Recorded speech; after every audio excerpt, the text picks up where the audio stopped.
Mesdames et messieurs, bonsoir. Ravi de vous retrouver sur le journal en français. Voici les titres de ce soir. Le ministère de l'Information a organisé sa réunion annuelle de 3 jours du 19 au 21 janvier 2026. Lors de son discours d'ouverture, son Excellence Net Petra, ministre de l'Information, a déclaré que le ministère de l'Information continuera de jouer un rôle proactif dans l'information et l'opinion publique.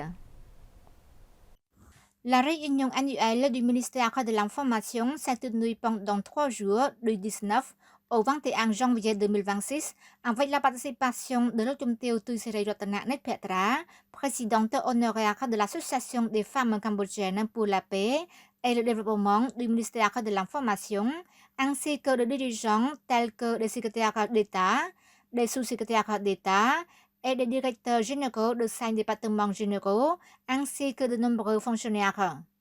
Son Excellence Net Petra, ministre de l'Information, a déclaré lors de la cérémonie d'ouverture que le ministère de l'Information continuera de jouer un rôle proactif dans le secteur de l'information et de l'opinion publique afin de préserver la souveraineté nationale et l'intégrité territoriale. Il a indiqué que pendant les plus de 7 mois de tensions frontalières entre le Cambodge et la Thaïlande, du 28 mai 2025 au 19 janvier 2026, le ministère de l'Information avait activement couvert l'évolution de la situation et contribué à fournir au public une information claire, précise et opportune. Le ministère de l'Information poursuivra sa réforme afin de jouer un rôle plus proactif et responsable dans le soutien et au développement durable du Cambodge, a souligné son Excellence le ministre Net Petra. Le ministre a également encouragé les professionnels des médias locaux à continuer de respecter le professionnalisme et les codes de déontologie journalistique afin de garantir un journalisme responsable au sein de la société. Pour sa part, le Chumteo Chiesundanet, secrétaire d'État permanente à l'information, a dit que le ministère avait joué un rôle déterminant dans le renforcement de la démocratie et la promotion du développement national. Afin de consolider ce rôle, elle a souligné que le ministère collaborait avec divers acteurs pour organiser davantage de programmes de formation professionnelle, tant au niveau national qu'international, à destination de son personnel et des professionnels des médias. Le ministère du Tourisme a réaffirmé que le Cambodge demeure une destination touristique sûre, sécurisée et stable pour les touristes nationaux et internationaux. Le ministère du Tourisme du Royaume du Cambodge exprime ses remerciements pour le partage des informations relatives aux recommandations de voyage vers le Cambodge ainsi que pour la présentation des cartes récemment publiées par certaines ambassades de pays amis accréditées auprès du Royaume du Cambodge. Toutefois, les informations et les cartes diffusées récemment sont susceptibles d'avoir engendré un certain malentendu parmi le public et les touristes, en particulier les touristes internationaux, quant à la situation générale de la sécurité touristique au Cambodge. En effet, le niveau de vigilance élevé mentionné ne concerne que certaines zones frontalières limitées et ne saurait être étendu à l'ensemble du territoire du Royaume du Cambodge.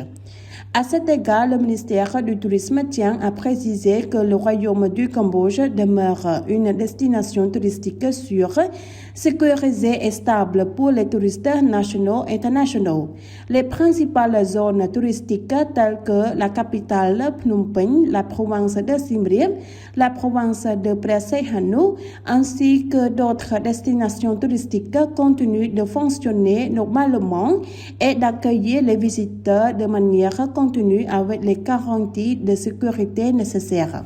Le ministère du Tourisme demeure constamment ouvert à la coopération et au partage d'informations relatives au tourisme ainsi qu'à la situation réelle afin de garantir que les informations diffusées soient exactes, équilibrées et de nature à soutenir la prise de décision des touristes internationaux concernant le projet de voyage vers le Royaume du Cambodge. À cet égard, le ministère du Tourisme lance un appel au public aux missions diplomatiques étrangères accréditées au Cambodge, aux médias nationaux, internationaux, aux touristes ainsi à l'ensemble des parties prenantes afin qu'ils en prennent durement connaissance diffusion de l'information dans un esprit de haute responsabilité. Le Cambodge organisera les 6e élections des conseils communaux en juin prochain.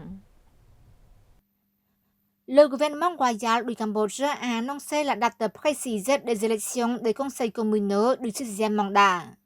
Conformément à la décision du gouvernement royal signée par le Premier ministre Samdech Mahabobor Thappadej Honmanet le 19 janvier, les 6e élections des conseils communaux auront lieu le dimanche 6 juin 2027.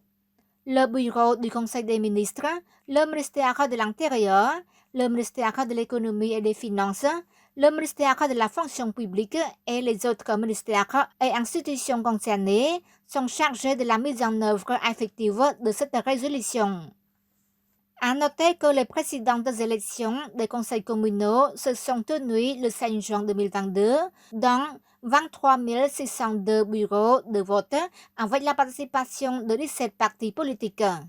Le Parti du peuple cambodgien PPC a obtenu le plus de sièges, dont 1648 postes de chef de commune, quartier, 1618 postes de premier chef adjoint et 261 postes de second chef adjoint. Au total, 7 394 427 personnes se sont rendues aux urnes, soit 80,32% des électeurs inscrits. Le dépouillement a comptabilisé 7 237 037 bulletins valides et 157 390 bulletins nuls. C'est la fin de notre journal. Merci pour votre fidélité au journal en français. Bonne suite de programme sur TVK. Au revoir.